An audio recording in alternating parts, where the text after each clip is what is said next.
alguma informação, a gente tenta colocar aqui. Questão da minha velocidade, assim, às vezes eu me acelero demais, vocês vão falando, se tiver muito ruim.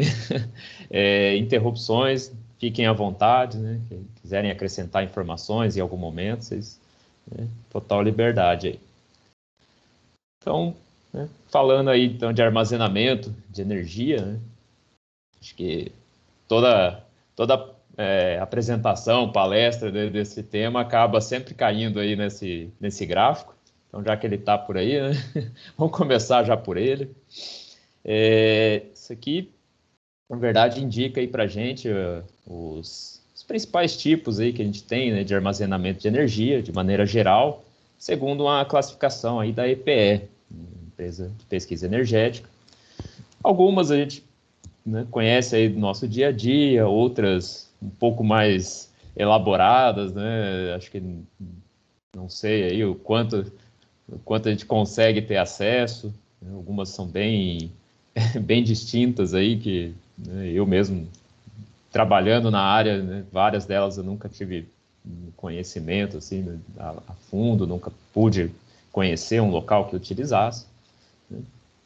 Mas a gente vai ter aí essas divisões, né? Mecânica, eletroquímica, térmica, né? A elétrica, que a gente acaba, né, tá tendo aí um grande crescimento, principalmente por causa dos supercapacitores, né? E a parte de química, do hidrogênio aí, que também, né, tá um pouco mais presente na rotina aí nossa, por causa temos aí no Parque Tecnológico, né, essa parte né, tem um grande investimento ali na área de hidrogênio, né? Mas, né, o objetivo meu aqui vai ser falar um pouco mais dessa área aqui da eletroquímica, né? E, na verdade, aprofundando mais dentro da área ali de baterias, né? Um toquezinho em uma ou outra tecnologia, né? Mas não tem como a gente falar de todas, não.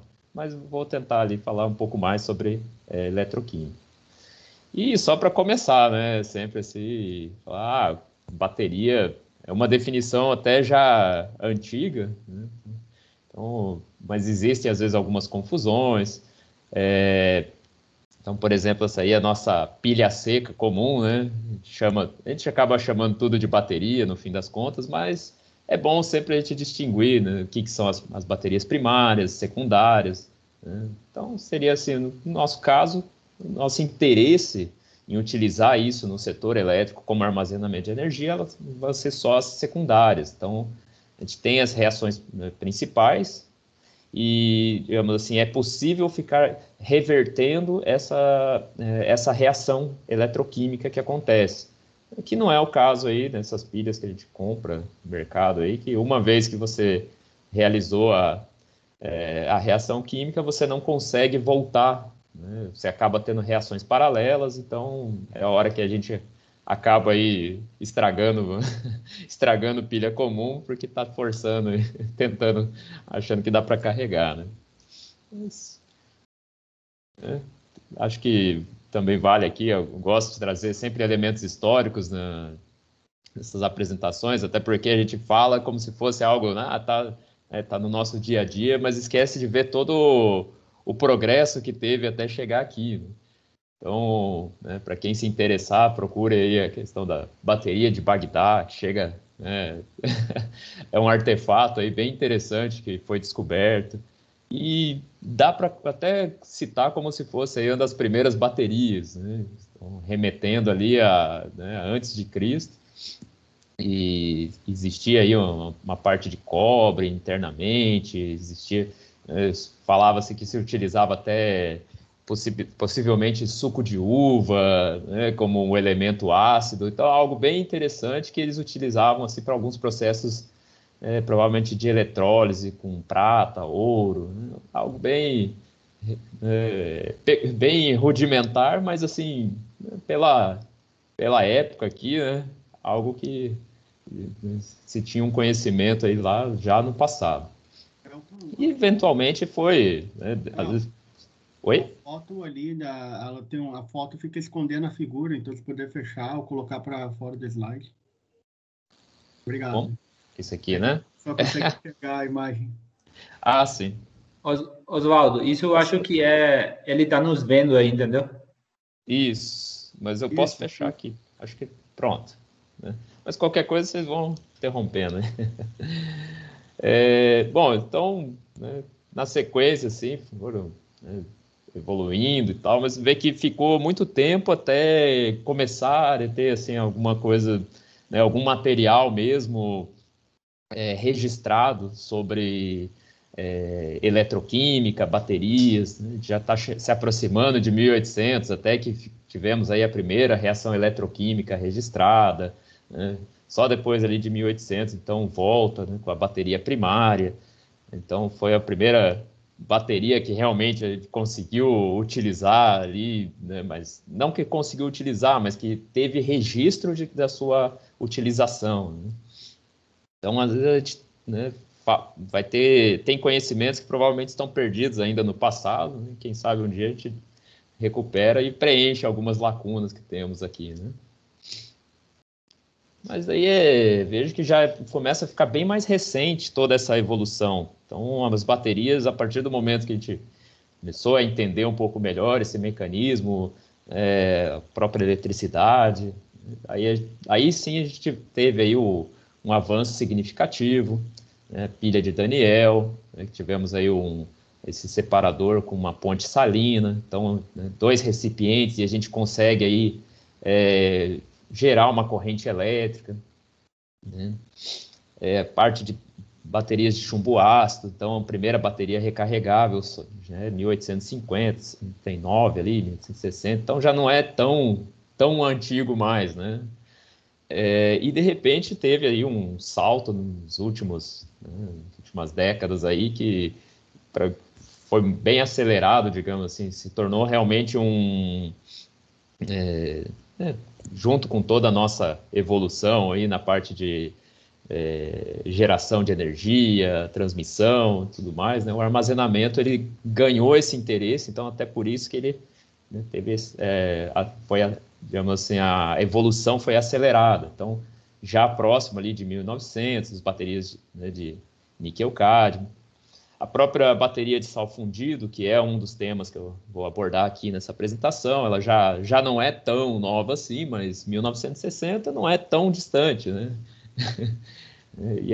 E algumas que a gente utiliza mais no nosso dia a dia, vejo que são bem recentes até, né? A bateria de lítio, né, de maneira, seja assim, se tornou mais eficiente seu uso foi depois dos anos 2000.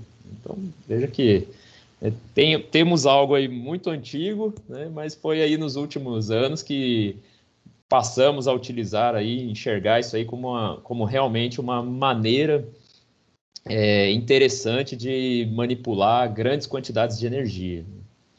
Então, finalmente, para chegar hoje, no que a gente fala aí dos BESS, né, os Battery Energy Storage Systems, sistemas de grande porte, ou médio mesmo, né, pequeno, mas chegamos aí, mas as tecnologias, né, por mais que a gente vai estar falando aí de containers de baterias, mas é interessante que boa parte ainda estamos tratando de sistemas não tão grandes assim, mas a gente acaba colocando, empacotando vários e vários juntos, né? Então, os bancos são aí na ordem de vários, né, quilowatts, megawatts, mas no fim das contas você abre um container desse, é um monte de bateria menor aí. E os princípios, né, mudaram um pouco, né, dependendo da tecnologia. Vê que a gente avançou muito na questão de eficiência dessas tecnologias, mas a reação eletroquímica, isso aí, né, não tem como mudar muito assim, não.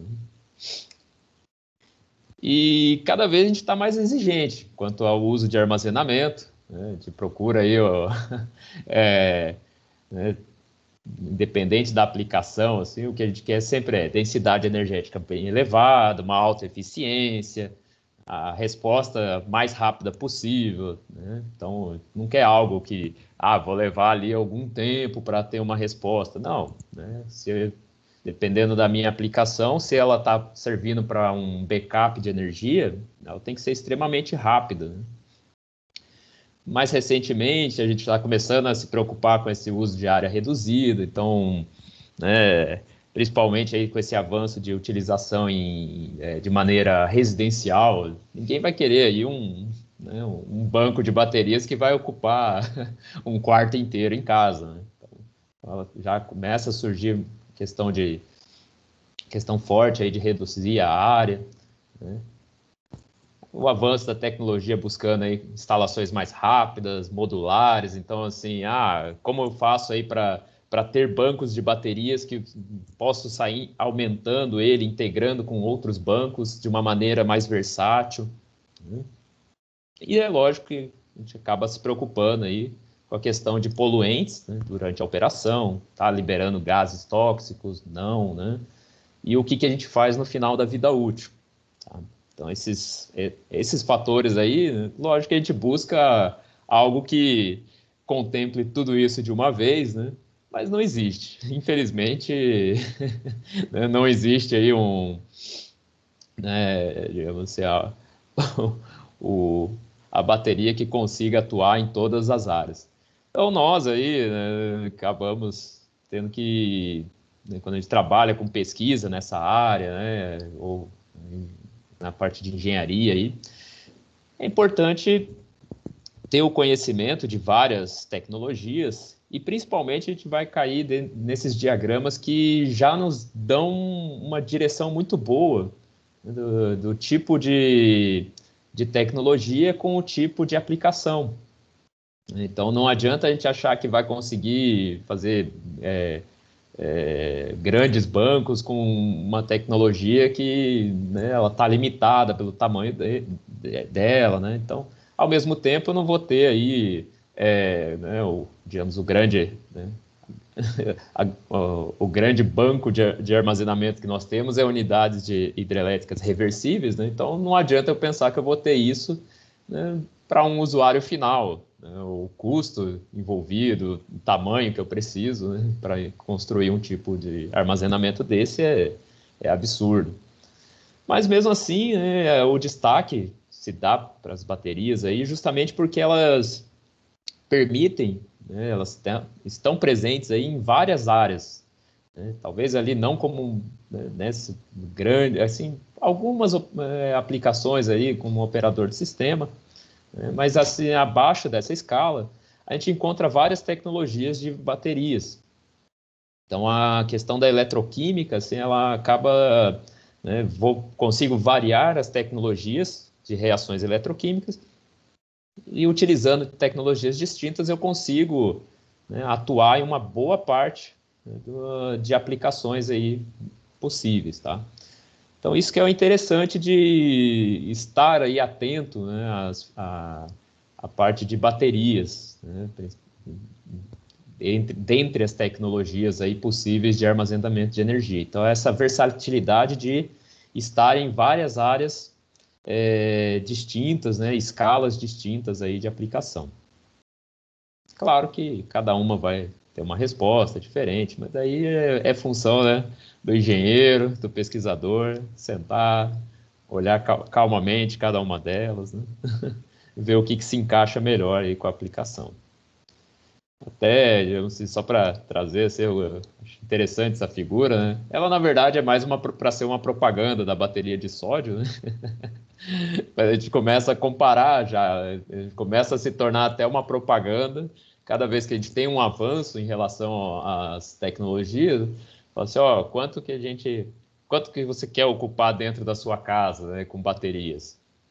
Então, falar uma comparação de em torno aí de 20 kWh, né? Qual que seria o tamanho que você precisaria? Então, esse é um tipo até de concorrência na escala assim que a gente vai estar pensando assim em usos residenciais, que está sendo aí uma das linhas, né, possíveis de aplicação, né?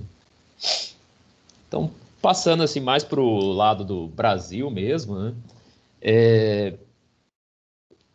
O destaque no Brasil realmente vão ficar aí as usinas hidrelétricas reversíveis, né? Não temos já algumas unidades, claro, né?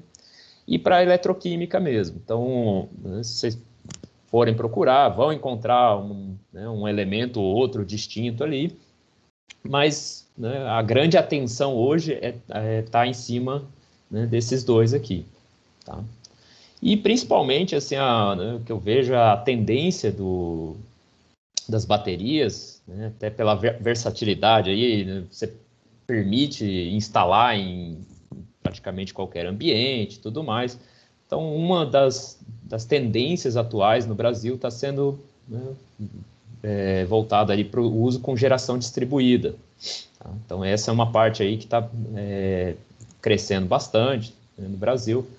Apesar de que não dá para esconder essa parte, né? O armazenamento, de maneira geral, no Brasil, ele cresce, mas está num ritmo meio lento ainda, tá? Não tá da maneira que a gente gostaria ainda, né?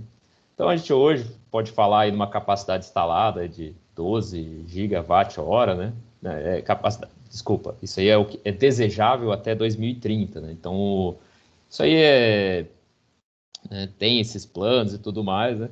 Mas cada pouco existe aí um novo empecilho. Esses valores já foram distintos, já foram um pouco maiores, mas daí voltam atrás e tudo mais, né? Mas é lógico que isso aí é contando com as usinas reversíveis, tá? Por isso que a gente vai conseguir chegar aí nessa capacidade tão alta de armazenamento, né? No Brasil mesmo, a parte só de eletroquímica, né? Então, vocês vão encontrar a questão de uso em cargas emergenciais, né? Então, realmente, assim, há sistemas aí que a gente não pode deixar de operar por falta de energia, né? O famoso no-break, né? Uma redução de demanda máxima contratada. Então, já existe, em alguns casos, de troca, né? Ou, digamos, junção de geradores, né? Antigamente se utilizava mais aí somente geradores diesel, hoje em dia já existe aí, né, já existem alguns casos que mesclam baterias, fontes de energia renovável. Então, por isso que tem tido esse crescimento, né? Questão de suprimento em picos, né? Uma das aplicações, inclusive, era um suprimento sazonal, né? Que existia aí esses projetos de falar assim, vamos ter aí uns caminhões com um sistema de armazenamento de energia que a gente possa levar, por exemplo, para cidades aí do litoral, para dar um reforço na rede elétrica, mas somente na época aí no verão intenso ali, quando você tem realmente uma população muito maior naquela região. Então, você não quer ter todo o investimento na rede elétrica, mas é possível você utilizar bancos de armazenamento de energia para dar um reforço, né, e postergar aí alguns investimentos. Sistemas isolados, né, a gente acha que a gente está acostumado aqui com uma região que tem uma certa fartura de energia, não temos tanto problema assim, né?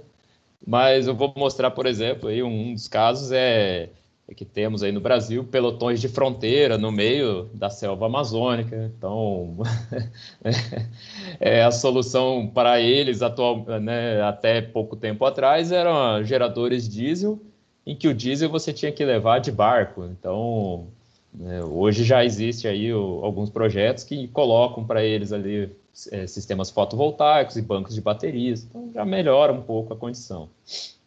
O uso de serviços ancilares, então nas próprias concessionárias, nas distribuidoras, então elas mesmas utilizam os bancos. E até tem um caso que eu vou mostrar ali de arbitragem de energia. Você pode guardar essa energia num momento que você vê aí que o custo dela está baixo, né? Você não quer repassar adiante ainda, né? Você pode controlar, né, armazenar essa energia e disponibilizar em outro momento. Então, esse é um dos casos possíveis. Mas veja que a gente acaba saindo assim de um tamanho, às vezes, muito pequeno, né? Isso aqui já começa a ter um tamanho um pouco maior. Mas existem aí já vários e vários casos no Brasil, tá? E até para reforçar o quanto que no Brasil, assim, se diz que não está favorável o mercado ainda para armazenamento de energia. Realmente temos aí várias dificuldades, é lógico, né? A gente ainda está numa ascensão de instalações aí de geração distribuída, não temos isso aí tão consolidado, então é lógico que o armazenamento ele vem um pouco depois disso. Então ele ainda não está, né, com todo o investimento que a gente gostaria, mas mesmo assim é nítido o quanto estão aparecendo aí as oportunidades, né, os esforços, né, voltados para esse desenvolvimento. Então, né, que foi muito importante até aí, alguns de nós aí participaram até, né? Então, dessa chamada de 2016, que tratava de arranjos técnicos e comerciais aí de sistemas de armazenamento.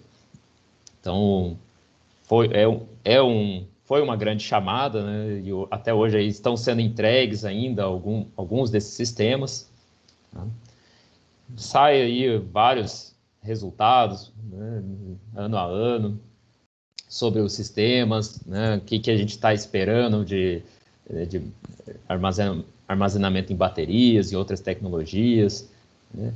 Então, aqui até é citado desse documento, né, falando que a questão das baterias como candidatas potenciais a diversas aplicações.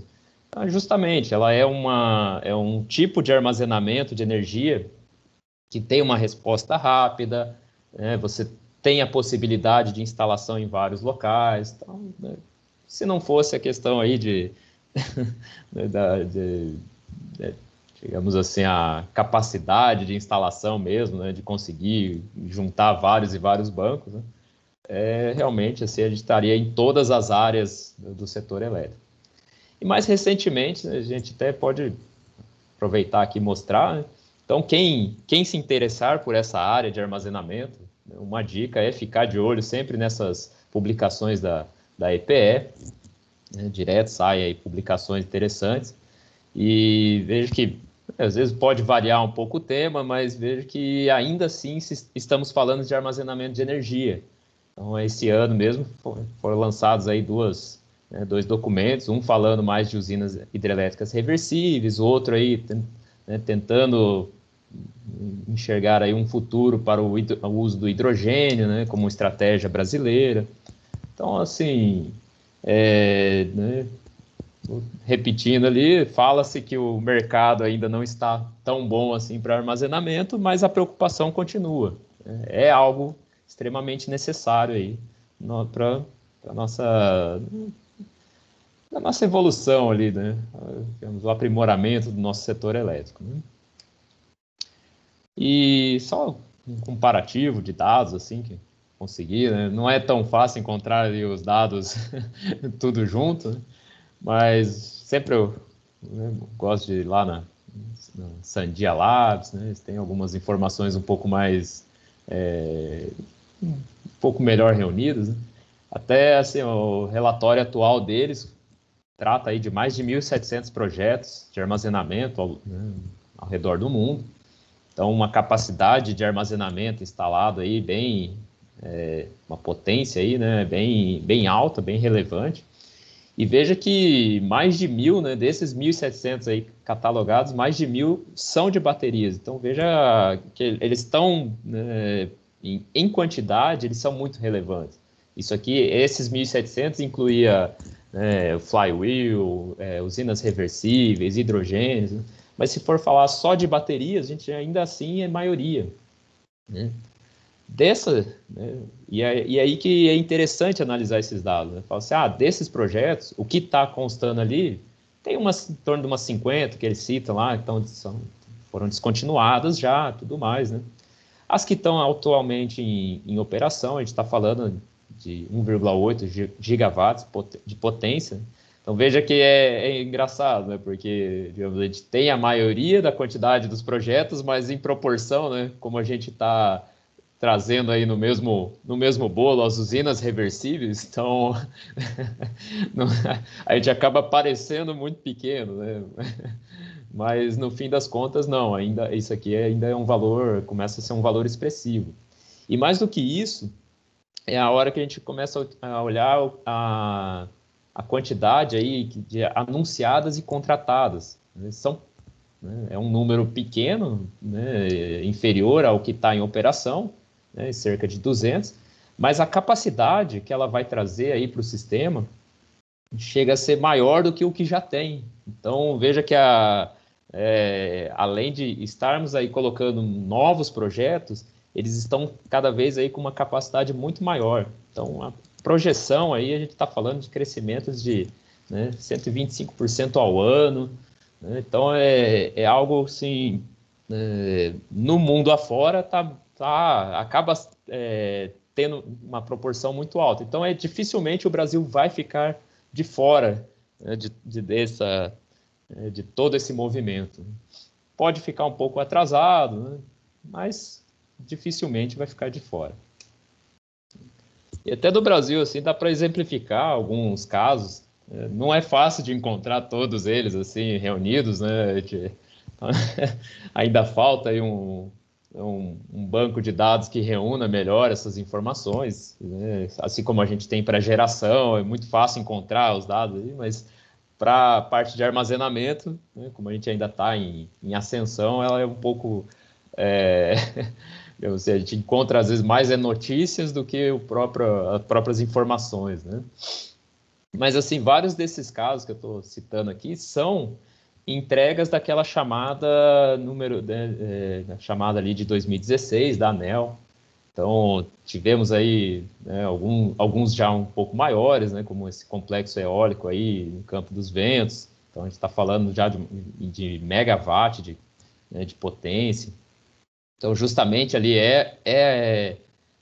o objetivo é a otimização, né, da energia ali gerada. Então, ele está junto de um complexo eólico justamente para a gente conseguir tirar um pouco daquele problema da intermitência da geração de usinas fotovoltaicas, usinas eólicas, né? Então, você realmente vai poder utilizar aí numa escala grande, assim, né, uma escala relevante aí, sistemas de armazenamento. Então você vai poder garantir fornecimento de energia, né? Ter aí a sua energia de base, mesmo para sistemas que a gente diz aí que são intermitentes.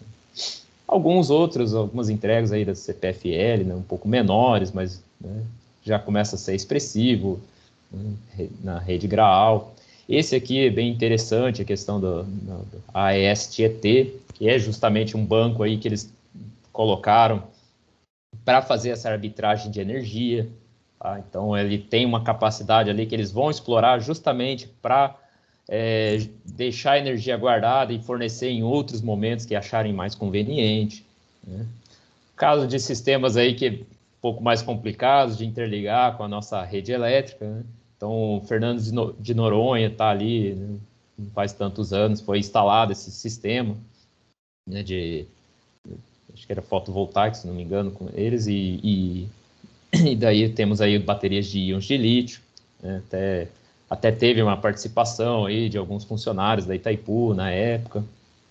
A parte da CEMIG está trazendo aí recentemente uma usina fotovoltaica né, em parceria com a BID aí para trazer um banco expressivo de armazenamento. Então tem, né? Assim, essa parte aí, né, a gente acha que talvez não enxergue isso no dia a dia, né? Os anúncios que se fala não são muito bons, mas os projetos estão saindo.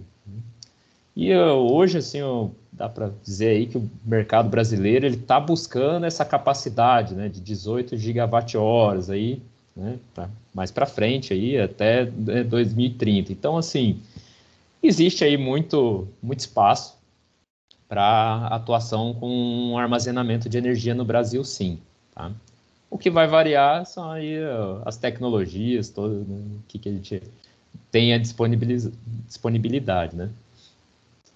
Então, volta a ser o papel do engenheiro, né, do pesquisador, ficar olhando vários e vários desses gráficos que indicam aí as tecnologias possíveis, onde que elas se encaixam melhor, né?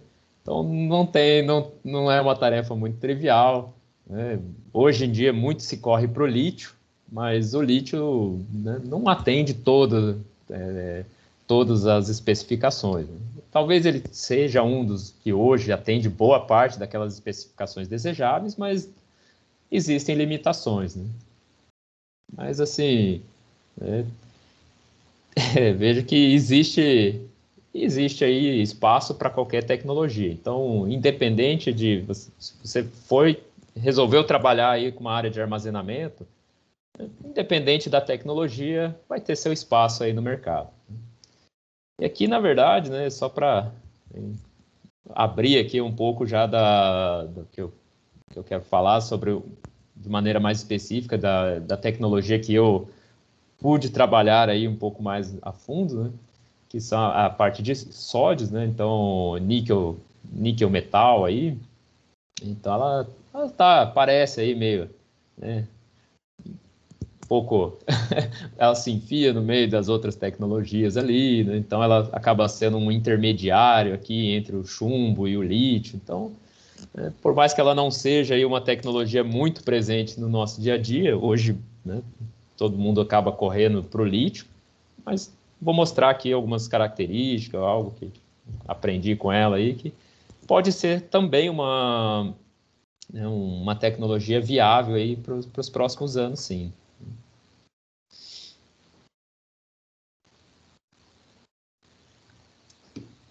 Então, vários aí de vocês provavelmente já conhecem, né, as baterias de sódio, mais por causa que temos aí no quintal, né, o PTI com um projeto, né, grande aí, trata dessa tecnologia, né. Tivemos aí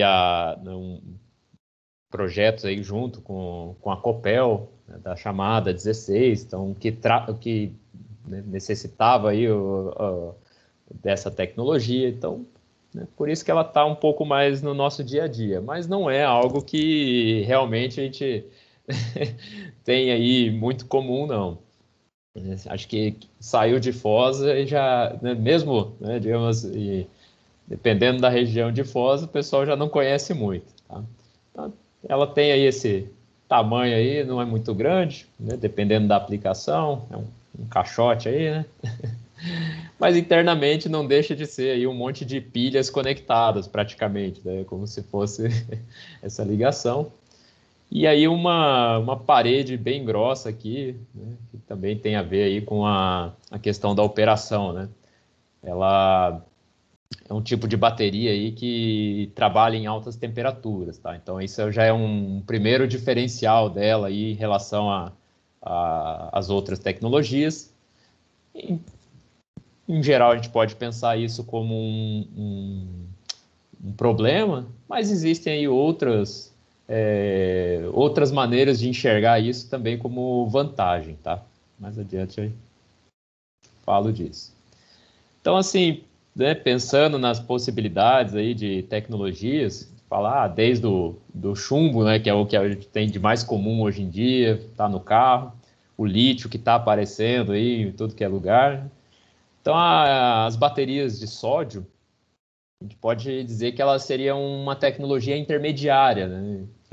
O chumbo, ela como sendo algo muito simples, pensar assim a construção, né, a fabricação de baterias, até o lítio, que exige aí uma tecnologia bem avançada, não é fácil você entrar num mercado hoje e querer produzir bateria de lítio, já está bem avançado. Então, aí no meio termo, aí, a gente tem as baterias, né, de sódio. Digamos assim, o funcionamento dela não é complicado, mas a parte da engenharia dela ali, né, a montagem, ela exige uma sequência, uma quantidade de elementos que daí sim ela se torna um pouco complexa. Mas o funcionamento é extremamente simples, assim, né? Então veja que, na verdade, isso aqui é uma imagem que mostra aí o tanto de componentes que a gente precisa, né? Então, a bateria de chumbo, a gente praticamente abre ela ali, tem acesso, né, muito fácil a todas as partes dela, né? O lítio, se a gente tentar abrir, ele estoura. A bateria de sódio, aí, ela tem as pilhas, mas daí precisa de placas de aquecimento, placa de vedação, elementos de resfriamento. Então, ela acaba se tornando um pouco mais complexa, né? Nesse sentido, de periféricos necessários para o funcionamento, tá? Mas, de tecnologia, ela pode ser considerada aí intermediária entre o chumbo e o lítio. Não é algo tão recente essa tecnologia, tá? Tem gente que fala em 1980, né? Tem autores que falam mais em 1980, outros em 1960. Então ali, dá para falar ali nos anos 60, os inícios do estudo, né? Então ela foi desenvolvida inicialmente na África do Sul, né? Depois que ela começou aí a passar para outros países, né? Se interessaram, foram comprando a tecnologia, né? É referenciada aí como bateria Zebra, né? Foi um nome bem interessante, mas tem a ver mais com zero emission, né? Tem outra finalidade esse Zebra, mas foi uma grande sacada de marketing, né? Chamar a bateria de Zebra quando você estava na África. Né? Mas a comercialização dela já é, né, nos anos 90, então começou bem timidamente, aí explorando algumas... Né? Na verdade, ela começou explorando várias áreas, né? Tentou se lançar em vários segmentos do mercado. Hoje em dia, acho que, né, pelo próprio amadurecimento, vê que não é uma tecnologia compatível para tudo que é aplicação, então realmente é um pouco mais restrita hoje. Teve aí um grande interesse nos últimos anos, a GE entrou, né, teve um momento aí que ela investiu bastante dinheiro, né? Então, mas infelizmente, né, não só a GE, a POSCO, né, POSCO Energy, né, eles acabaram dando também uma recuada, justamente porque o grande nome hoje é lítio, né? Então, assim, ela querer entrar no mercado e concorrer diretamente, ela sofre um pouco, né, com essa concorrência. Então, ela acabou, assim, digamos, em alguns segmentos, mas a vantagem é que ela tem muito a ser investigada, você ainda tem, digamos, muito campo, né, para estudar em cima dessa bateria, para melhorar a eficiência, né, utilizar outros componentes, né? Então, digamos assim, por isso que ela se torna, mesmo ela ainda já sendo assim, considerada antiga, mas ela ainda assim, digamos, tem esse potencial, né, de crescimento. Então, hoje a gente está falando ali apenas esse nome aqui, né, a Fian Sonic aí, que, digamos, é o grande nome aí de produção hoje, né? Estão surgindo outras aí na China também, né? Mas ela, digamos, que hoje é a grande representante comercial né, dessa tecnologia, e ele está falando aí de 1 milhão de células ao ano. Se eu fosse comparar com lítio, iam dar risada, né? Então eu falo, não, deixa ser a comparação aí, para que assim fica parecendo que é um número muito expressivo. Então, só trazer assim, eu vou trazer alguns elementos assim do funcionamento, né, para depois conseguir interligar com a minha área mesmo, né? Mas né, só reforçando aqui a questão de capacidade, até que é relevante. Você está falando aqui em pouco mais de meio quilo, né, uma célula dessa, com uma capacidade de entregar 38 ampere-hora, né, ela geralmente ali em circuito aberto está ali, né, tá aqui, né, 2,58 volts. Então ela até que não é, digamos assim, ela tem uma característica até interessante, né, se for comparar a quantidade de energia que ela fornece e tudo mais. Mas como eu disse, né, o grande problema dela é construção. Então, assim, vai muita pecinha ali, né? Então, eu atuei num projeto de transferência dessa tecnologia para o Brasil, tá? Até por isso que eu estou falando mais dessa tecnologia. Então, atuei ali no projeto que envolvia pessoal da elétrica, da mecânica, eletroquímica, materiais, porque realmente a construção dela envolve muitos aspectos aí, né?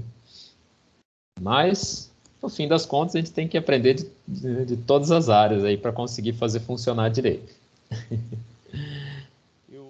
Mas, assim, como eu disse, o funcionamento é muito simples. É uma reação, né, digamos assim, você transforma aí o cloreto de sódio, né, o sal de cozinha mesmo ali, né, de maneira grosseira. Você transforma cloreto de sódio em cloreto de níquel. né? E daí você tem o seu níquel, né, virando aí o sódio metálico. Então, você tem ali, digamos, um separador, né, uma cerâmica separando ali os componentes. E, basicamente, o que você tem é um transporte de sódio, né, os íons de sódio, eles conseguem permear essa cerâmica, né, passa aí de um lado para o outro, dependendo de como está acontecendo a reação, enquanto os elétrons têm que dar a volta. E enquanto eles estão dando a volta, é a hora que a gente, né, aproveita eles aí para consumir essa energia. Então, assim, a reação bem simples mesmo, tá? Então, carregou, descarregou ali, né? Não tem muito erro. É sódio passando de um lado para o outro na cerâmica, elétrons passando aí do lado, né? Você tem um coletor de corrente aqui, né? O nosso polo positivo, e o negativo, na verdade, é a própria carcaça da bateria, né? Da célula. Então, não é nada muito elaborado, tá? E assim, só para ilustrar o que seria essa cerâmica, né? Então, temos aí essa beta-alúmina, né? Então, é ela que realiza essa separação. Então, a gente tem os componentes aí de um lado dentro né, no interior, o outro se forma no exterior e fica aí nesse processo carga e descarga com o sódio passando de um lado para o outro.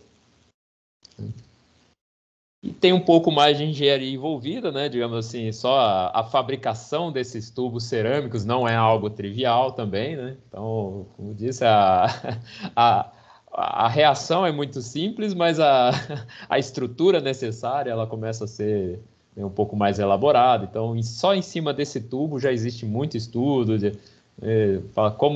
como que eu vou produzir, que tamanhos eu consigo produzir, porque justamente, né, o volume que ele conseguir comportar vai estar diretamente relacionado aí com a minha capacidade, né, de entrega de energia.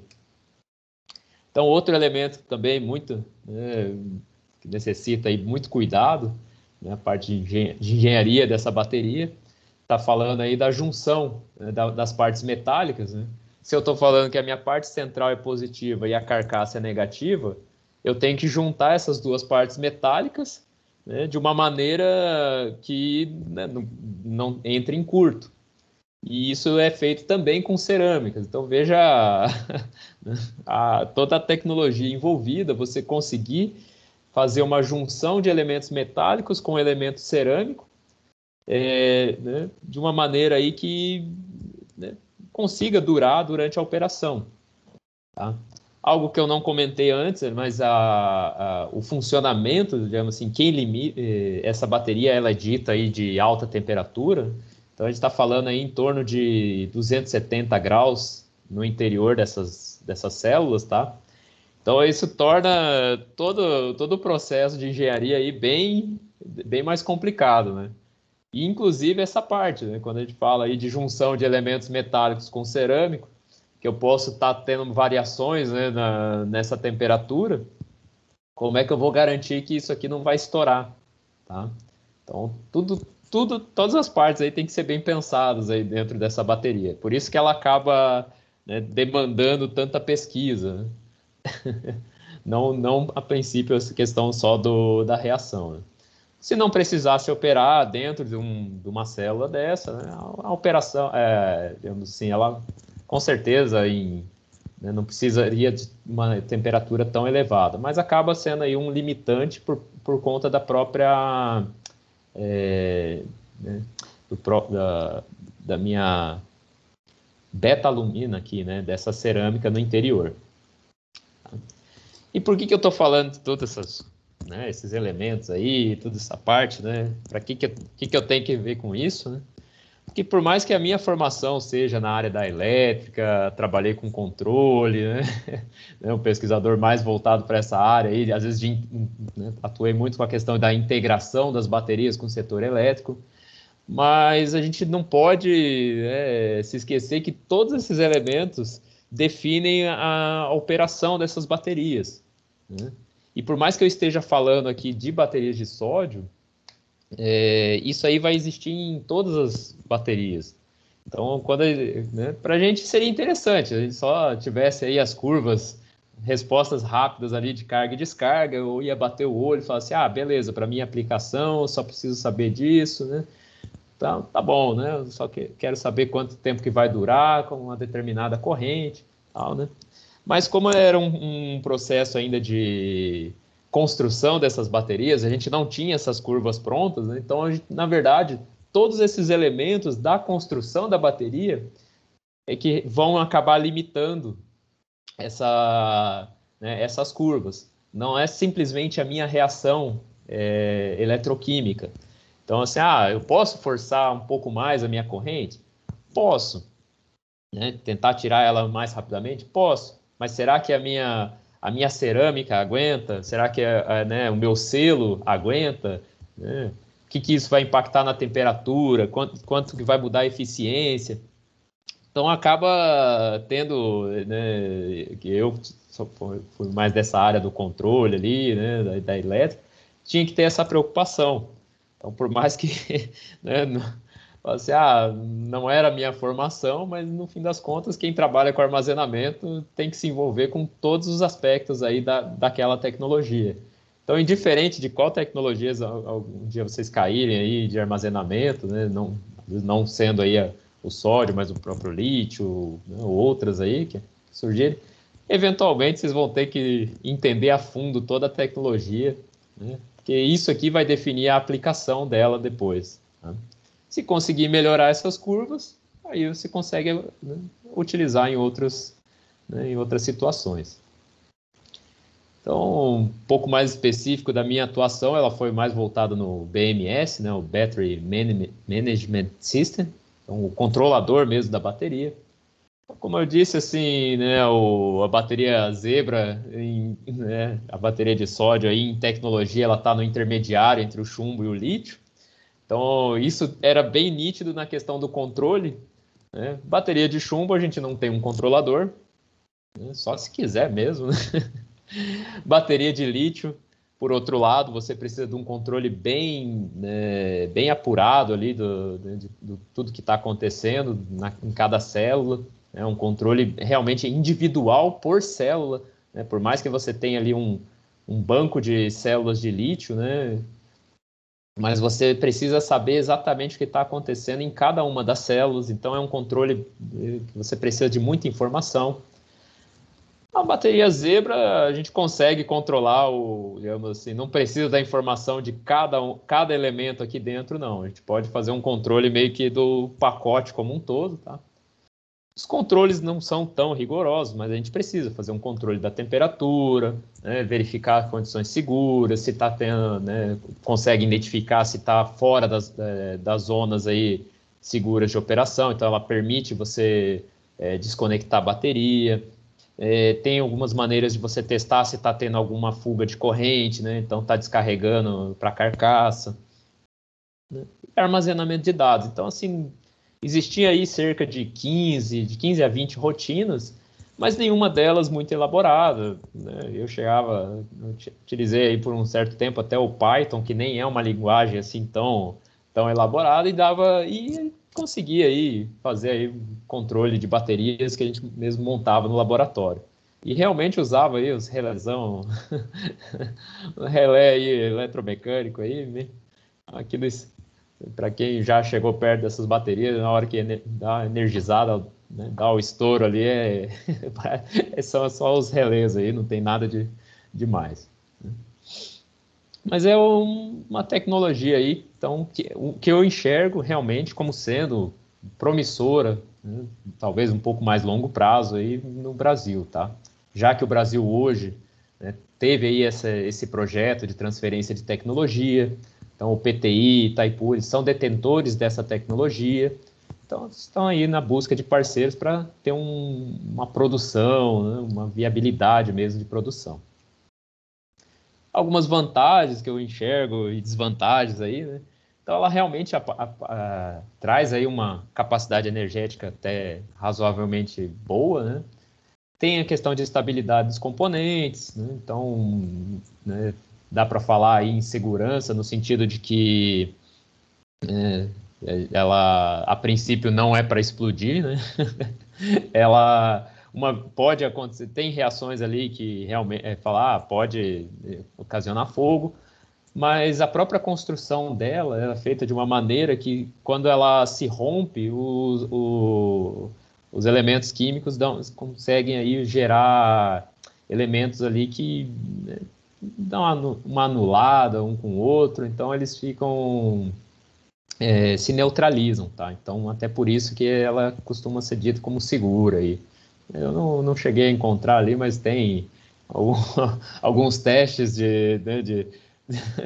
dessas baterias aí que o pessoal mete bala na bateria para mostrar que ela é segura. Então, né, no fim das contas, não explode. E até uma outra parte interessante, questão de robustez. Em geral, quando a gente fala de várias das tecnologias de armazenamento, né, uma sequência, às vezes, de células eletroquímicas, né, elementos menores, muitas vezes, quando a gente tem aí o rompimento de um dos elementos, a gente acaba tendo aí um circuito aberto, tá, na operação dessas baterias. No caso da bateria de sódio, existe sempre a possibilidade, né, não é sempre que acontece, mas quando ela se rompe, o fato dela trabalhar com níquel, com sódio, ela acaba formando no interior daquela célula que rompeu uma ponte metálica e acaba se tornando simplesmente um curto. Então, eu tenho um elemento aqui, outro aqui, o terceiro ele rompeu, ele vai se tornar como se fosse um curto-circuito ali e vai seguir para a próxima célula e assim vai. Então, a bateria ela perde capacidade, mas não deixa de operar. Nem toda tecnologia de armazenamento tem isso, né? Então, pegar aí algumas tecnologias, isso vai implicar em quê? Ter que fazer mais manutenção, né? Enquanto a bateria de sódio, aí você pode deixar mais tempo sem manutenção, ela não vai deixar de operar por causa disso, né? Vai perder capacidade, mas, né, é contornável, tá? E algumas coisas assim, que eu vejo, né? Essa questão de potencial de baixar custo. Então, né, existe aí muito campo de pesquisa mesmo, ainda em aberto para essa tecnologia, né? Digamos assim, ela está longe de ter recebido todo o investimento que o lítio recebeu nos últimos anos, então, né, não é à toa que o lítio lidera aí com folga, né, como tecnologia que vem sendo utilizada como armazenamento, mas também, né, digamos assim, todas as tecnologias que receberem toda essa atenção e esse investimento, eventualmente aí elas vão conseguir aí, ganhar uma boa parte do mercado. Então, no Brasil, só para ilustrar aí, falei dela, né? Então, falei mais aí da Fiansonic, né? Que seria a representante comercial que tem no mundo, mas hoje no Brasil aí, né, de maneira específica aí dentro do PTI, a gente já trabalha ali o pessoal já segue trabalhando aí com as baterias tubulares, né? Então mudou um pouco a geometria e até estão aí no processo da construção da bateria das células planares, então um outro formato, um pouco diferente. Então, assim, né, como tecnologia de possível aplicação aí para os próximos anos, o Brasil aí meio timidamente, mas aí ainda segue com investimentos, tá? Fala assim, é vantajoso? Olha, né, não vejo, digamos assim, se o Brasil quisesse hoje partir, né, do zero e falar, vamos começar a produzir baterias de lítio do zero, digamos que o investimento necessário seria muito elevado. Para a bateria de sódio, né, para começar a produzir, não seria tão elevado assim. Então, né, digamos, para conseguir ter um domínio de uma tecnologia que utiliza aí, elementos químicos que, né, não precisa de terras raras, nem, né, nada disso, então existe sim essa viabilidade, tá? Então, nesse ponto, eu acho positivo ter o Brasil aí atuando, né, com essa tecnologia. Só para mostrar ali alguns casos, então, que já existem, né, assim como eu mostrei uns mais gerais ali, né, antes que tinha no Brasil, só ilustrando aí o que existe, né? Mais difícil de encontrar no Brasil realmente, né? Eu trouxe aqui o caso do Chile que tem, né? Então na Itália, que é onde temos a fábrica, então vão encontrar aí vários exemplos de aplicação. Mas aqui eu queria destacar esse aqui, né, que é o do Exército Brasileiro. Então, um sistema isolado de geração fotovoltaica com baterias. Então, ela se tornou aí uma solução bem interessante. É um pelotão de fronteiras lá na região de Tunuí. Na verdade, eu torcia para não ser chamado para ir, ir junto, né? Que fala, não, esse negócio de ir lá no meio da selva instalar bateria não, não deve ser nada fácil.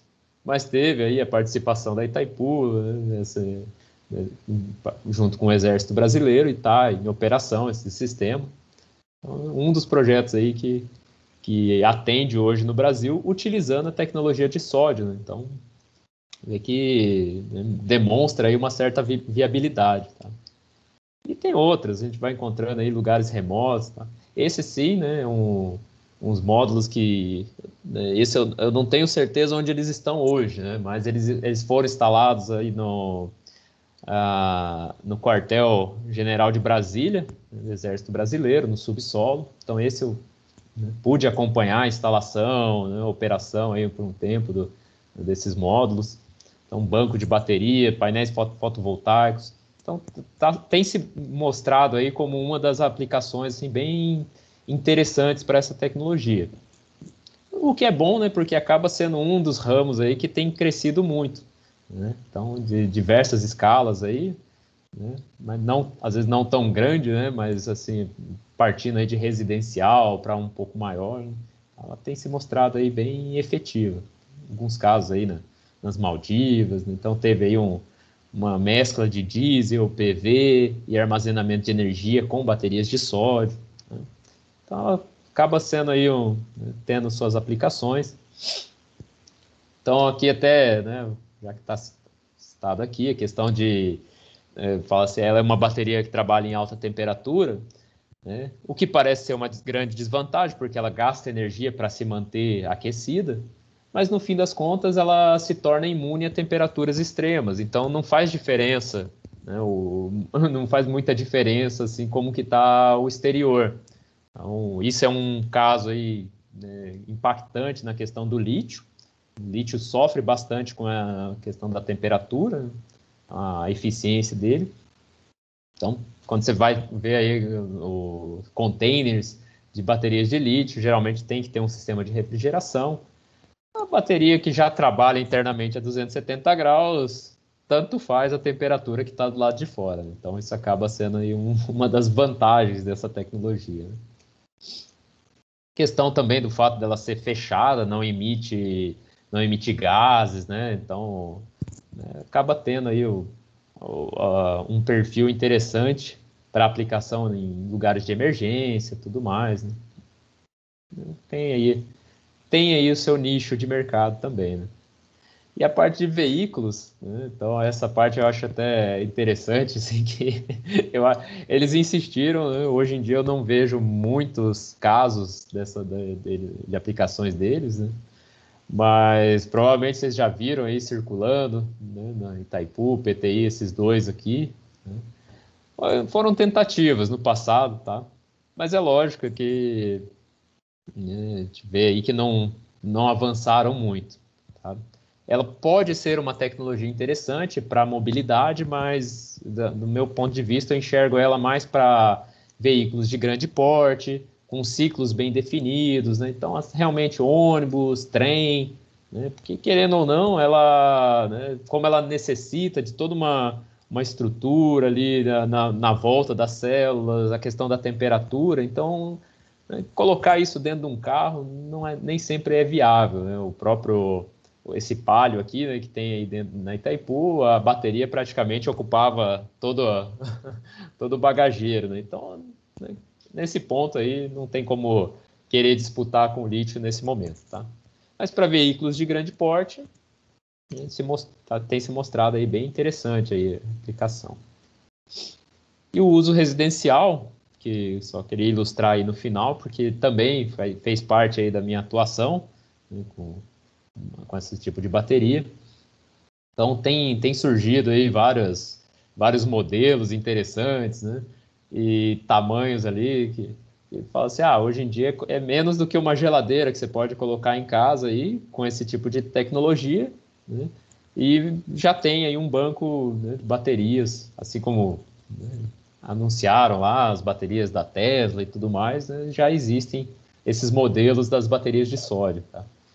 Esse aqui até é um modelo interessante, né, que ele tem uma certa mobilidade. A grande aplicação dele acaba aparecendo nas regiões montanhosas da Europa, né, que o pessoal acaba assim, digamos, mora na cidade uma época do ano, mora nas montanhas numa outra época, então existe aí essa possibilidade de você ter esse sistema meio móvel aí, já englobando sistema fotovoltaico, baterias, tudo mais, né? Então, trouxe esses aí que são os exemplos mais conhecidos, inclusive esse senhor aqui, eu conheço ele, né? Tá? É produtor aí de um dos projetos aí com baterias de sódio. E, na verdade, isso aqui é um dos ramos que, né, tive atuação, né, não só eu, como alguns professores aí, e alunos, né, da Unila, da UniOeste, né? Então, que foi um dos trabalhos resultantes daquela chamada da ANEEL de 2016, né, o famoso SAP, aí, o Sistema de Armazenamento Padrão, que envolvia geração fotovoltaica, né, 2 baterias de sódio aí, de 48 volts. Então, assim, foi tudo dimensionado, estudado para atender uma residência, tá?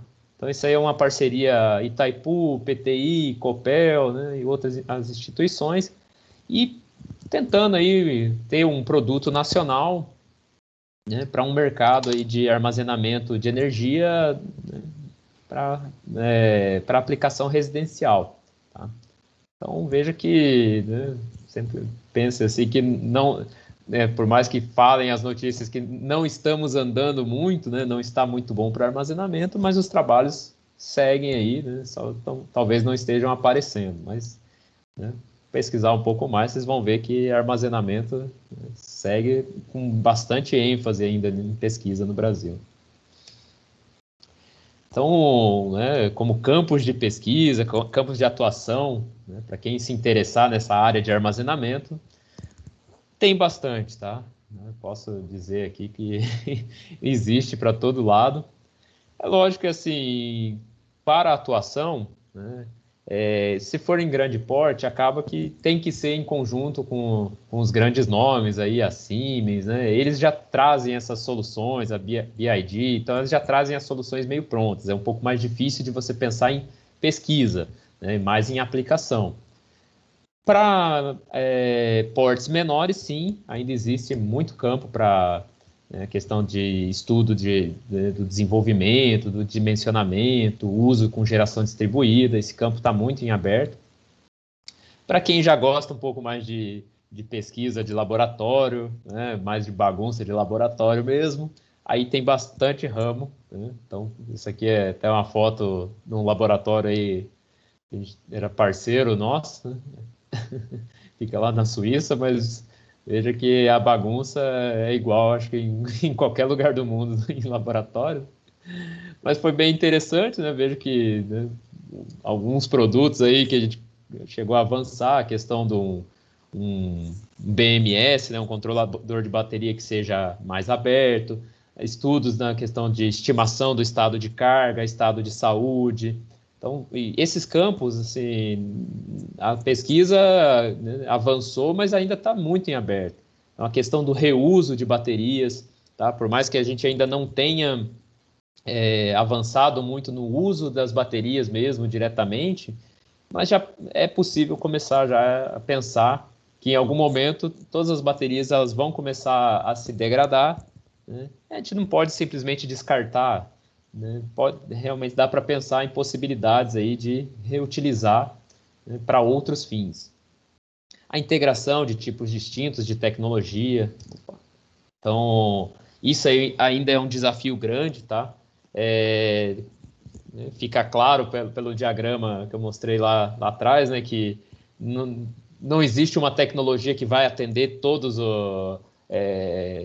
todas as áreas, toda questão de capacidade, eficiência, né? Mas projetos que integrem tecnologias distintas podem ser aí uma opção viável. Né? Integração de baterias com supercapacitores. Então, esses ramos aí de pesquisa estão bem em aberto ainda, tá? Uma possibilidade aí de atuação muito forte. A parte de materiais, tá? Não para essa área, né? Então, cada vez busca aí materiais mais eficientes, né? Consiga trabalhar melhor aí. No caso, por exemplo, da bateria de sódio, quem descobriu uma maneira dela trabalhar abaixo de 200 graus, por exemplo, né, vai ficar milionário, porque isso aí vai impactar em todo o restante dela, né? Então, se hoje, por exemplo, a gente fala que a cerâmica dela é um limitante, justamente porque ela que precisa trabalhar com essa alta temperatura, se eu conseguir substituir isso por alguma outra tecnologia que me permita baixar de 200 graus, eu vou abrir um leque de opções de outros materiais que eu posso estar utilizando dentro dessa bateria, e aí sim o custo dela vai reduzir bastante. Questão de programação, né? Então, os algoritmos, como eu disse, o controle dela ainda é muito simples, né? Então, assim, a gente pode ganhar com eficiência se trabalhar na programação dela, né? Utilizar algumas técnicas mais novas.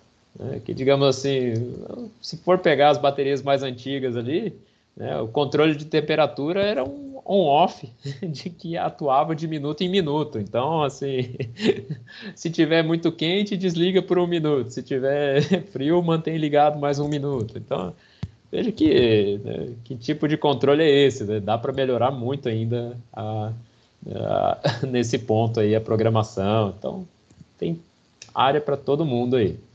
Então, para quem for atuar em baterias algum dia, né, já saiba desde já que, independente da tecnologia, a gente vai ter que entender um pouco de células, né, o que são os eletrodos, eletrólitos, a parte toda a parte auxiliar. Né, então, tudo isso, né, por mais que você seja de uma área específica, no fim das contas você acaba tendo que se envolver com todas as áreas, porque elas vão, né, todas as áreas juntas vão delimitar a possibilidade de aplicação daquela tecnologia. Então, a questão de sistemas, né, auxiliares, ali, parte de aquecimento, resfriamento, né, os isolantes térmicos. Então, assim, ela trabalha a 270 graus, mas do lado de fora eu não posso deixar chegar essa temperatura, tem que deixar ali, sei lá, uns 40 graus. Então, tem todo um estudo aí dessa parte de isolantes, né, que senão eu vou ficar desperdiçando energia, né? E a parte do controle, hardware, software, né? E vejo que, né, isso eu estou falando aqui mais a pesquisa básica, mas qualquer tecnologia tem que passar por todas as fases da cadeia de inovação, né, até se tornar aí um produto viável, né? Então, existe campo aí de estudos na aplicação, de processos, os equipamentos necessários, né? Tem bastante área aí para quem quiser atuar, tá? Então, assim, né, eu enxergo, né, como conclusão, assim, que no Brasil ainda estamos um pouco devagar na questão de armazenamento, mas né, a maré pode virar aí rapidamente, tá? E que eu digo assim, a gente nunca sabe, né, às vezes de uma reunião aqui e ali, de repente pode surgir aí pode surgir oportunidades que a gente nem esperava, né? Às vezes a gente sai de uma reunião com um papel, um rascunho aqui que não dá nem para ler direito, mas no fim resulta aí em diversos projetos, parcerias. Então a gente tem que estar atento, né, o tempo todo aí o que pode vir aí do mercado, tá? Né? Bom, seria mais ou menos isso aí que daria para passar do meu conhecimento, né, um pouco do que eu atuei, né, a minha visão sobre a parte de armazenamento de energia hoje no setor elétrico, tá? Várias dessas informações estão aí nesse livro, que foi uma colaboração aí de vários autores, né? Então, especialmente aí o Oswaldo, participou como um dos organizadores, então várias dessas informações estão nesse livro, para quem se interessar. E fica aí o meu contato particular, caso alguém tenha interesse, perguntar algo, né, algum contato, fica à disposição desde já. E agradeço aí a paciência, a oportunidade, né? Falei pra caramba aqui, pelo jeito, passei de 1 hora falando, né? Algo que falaram ali 30, 40 minutos, mas ninguém me cortou, eu fiquei falando, né? Mas fica aí. Não, Gui.